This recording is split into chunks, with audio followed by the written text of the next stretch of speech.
Hey guys, welcome back. Okay, so multi-part video series. We're talking about scalping. Here, I want to broadly define one of, I think, sticking my neck out on the line a little bit, the more profitable side of scalping, which is fading the kind of moves. Over the next few videos, we're going to drill down. We're going to look at fading, we're going to look at following, then we're going to look at specific rules based around some indicators so that you can look at them all and say, okay, that's a starting point to kind of go off and build a scalping playbook, if you like. But on this broad sense of the kind of strategy, fading moves, what does it mean? Let's go look at this chart now and kind of drill into it. So that chart in front of you happens to be when I'm filming this. I've got ATR on the bottom here and I've got volume. So let's just minimize these a little bit. I want to keep them on just so we can kind of see what's going on.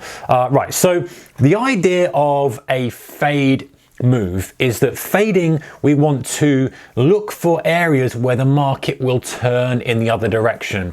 This, like I say, sticking my neck out on the line here, but I'm going to suggest that this is probably one of the more popular methods for scalpers, is to wait for those short-term extremes and then fade them looking for a snapback. Now, that's not to say that under certain conditions, trading with the move isn't a good way to do it. Of course it is, but under most conditions, most of the time, markets probe highs, they probe lows, they backfill. They don't necessarily sit in a trend all day long. Obviously, if the intraday trend is just chugging to the upside or downside, then you're not going to be fading anything. You're looking to jump on the trend. But when we're kind of in a normal market conditions, we do some work to the upside, do some work to the downside, we're trying to find places to fade the market. So the kind of overall objective here is to find these key points where the market would turn. So as a scalper, the main points you're going to be looking at are previous highs and previous lows. And listen, today, just looking at this DAX, once the open has kind of chugged and done its thing, we've rolled around. If you look and see how price responds to highs and lows and swing highs and lows, you can see why it's such a kind of profitable / go-to strategy for many scalpers, because the low tends to break and then fail and then come back, and the high tends to break, fail and come back. What exactly are you looking for? Well, really you're looking for key levels to work from. You're either looking to fade key level breaks that don't break or don't break cleanly, or they break and they pause and you're trying to look for a reversal back. You're looking to fade kind of extended moves that really run out of steam pretty quickly. Or you're just looking to fade and get on the end of a kind of not necessarily very short-term move, but more drive, pause, and then see some kind of reversal. So let's look at some examples just from today. So one strategy you might employ is you might say, okay, listen, the market's chugged up very strongly from here and we've broken out the high. We've come a long way up here. I'm going to look to fade it. Now, obviously, if you're fading it just based on a break of highs, you might well come unstuck. But don't forget, guys, when we're scalping, we're not looking for that much profit. We're looking for the high probability stuff. And so things like this, you may well have said, okay, well, that's driving up. Let me see what happens on this pullback. It pulls back, and maybe this is a bit grubby and it's a bit like, okay, I'm not sure whether it's going to drive higher, it's going to drive lower. But this candle here, this candle here is the kind of candle that really would excite you, right? Because you've seen the drive higher, you've seen a reasonable pullback. It's not pulled back to the prior high, so we've already seen some weakness here, right? We're not saying, okay, I want to continue following this market. Then when we see this kind of thing that spikes up and doesn't continue, that's the sort of thing you want to fade. So it's like that spring extending.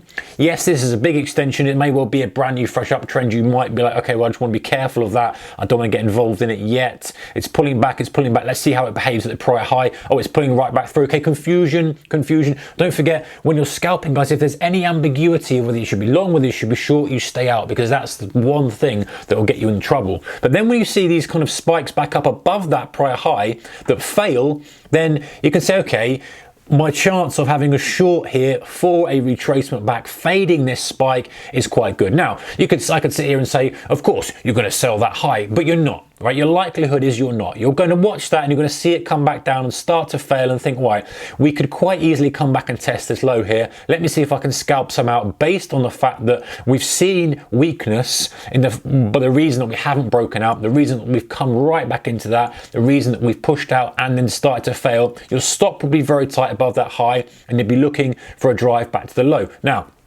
that's the sort of thing you would do. Now, appreciate, this is in hindsight, appreciate that we're just picking a chart here, but we're just suggesting the overall feel of how you would approach a fade type strategy. So the next thing you might do is say, okay, I'm now aligned on the bear side, rightly or wrongly, okay? You align yourself with one position and you've got some evidence to suggest that. So first of all, let's just recap. We've had the drive to the downside, okay, that failed, but this failure to go up to highs could suggest that we're in a rotational market and at some point we're going to retest those lows.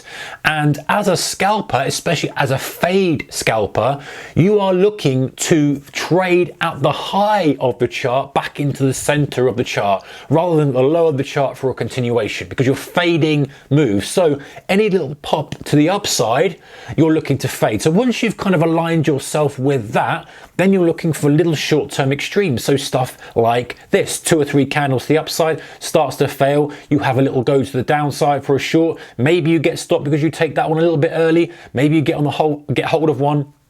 What you're not doing is you're not trading the short on the break here. If you're fading stuff, you're trading short on the short side in the upper half of the day's range, generally speaking. Now, we're going to come to some other setups and stuff later on, but while you kind of tick the box and say, okay, we're in a rotational market, we're in a range-bound market, I don't want to be chasing things to the downside. I want to be shorting spikes to the upside in the upper half, and assuming that we're going to rotate back and retest that low. That's the kind of big assumption you're making. Now, some scalpers will have a different strategy on that. Some scalpers will say, all right, well, I just want to trade long and short and base my feelings around what I see at the time. I kind of say, if that works for you, then great. But I prefer personally to align myself with one side under certain conditions. So I align myself with the short side at highs, recognizing that we are just nudging at highs. We're not in a trending market. The likelihood is we will retrace back. And then when we start getting to the downside, then you might say, well, okay, now I need to kind of look for longs. If we're assuming we're in a rotational market and we're playing this fade game, well, I'm going to look for longs. So maybe the place to look for longs could well be in a break of the prior low. That might be a long position for you there, and more than likely you're going to be stopped out on that. Don't forget, guys, scalping is not about getting everything right. It's about saying, okay, that's a decent drive, it breaks through the lows, it looks like it's flushed out a few people, I'm going to take a long here, doesn't quite get enough for your profit, and more than likely you're going to take a small little loss on that. Then you look again and you say, okay, now we're flushing through the lows. Am I wrong? Am I wrong to be fading to this? Should I be following the move? It pushes back up. It's a little bit slow. Maybe then on this little push back up, you think, well, okay, maybe I can get a little retracement back to see if that prior low holds. If it does, maybe there's a little push the upside again. Flipping our judgment around and saying, okay, if we're in fade mode, then we're looking to go long in the lower half of the daily chart.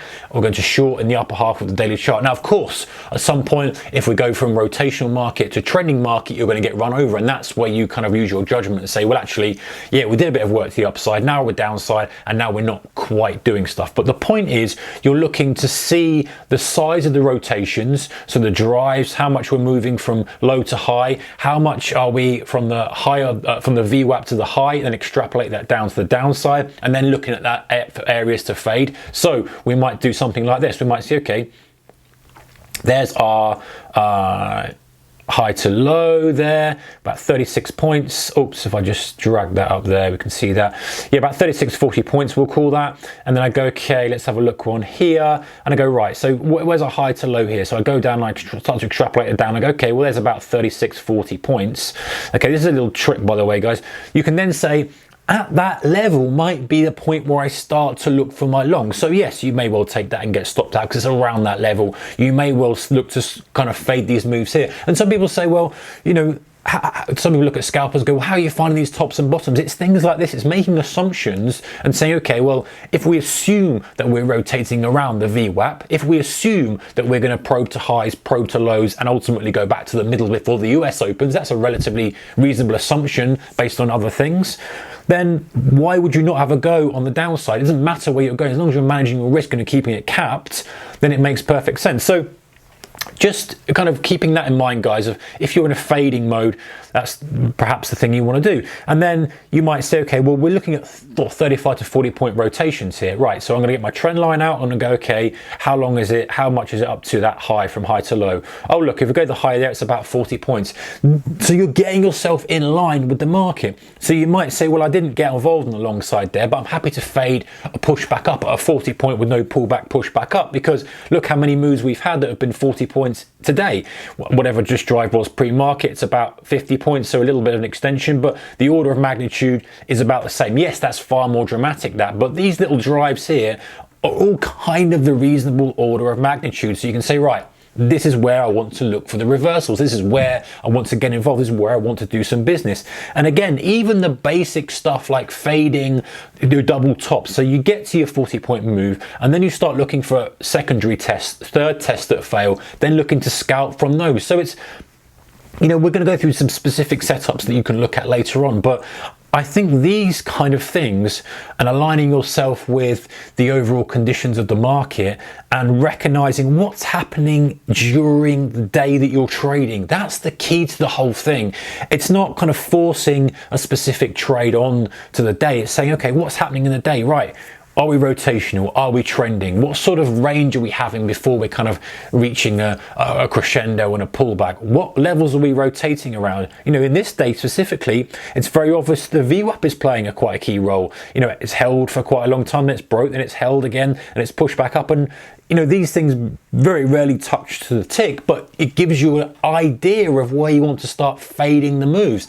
And that's all you need as a trader. All you need as a scalper specifically is, okay, we're running out of steam here. There's no more buyers. The buying shut off. I might look to start to fade this now. Look, this is the sweet spot. This is where we're kind of seeing a double top, and it's in my right position, and we're in the right position intraday, and we've got nothing coming out yet. The open for the US is in a couple of hours. Everything's lining up. Okay, look for the scalp, hit it, take a few 15 ticks out of it, take a 20 ticks out of it, keep your stop tight, wait for the next level, wait for the next rotation, and trading it like that. So that's a fading kind of strategy, guys. I know I've kind of gone dig down into the DAX specifically, but this is, you know, something that obviously works for multiple markets depending on what you're trading and the environment you're trading in.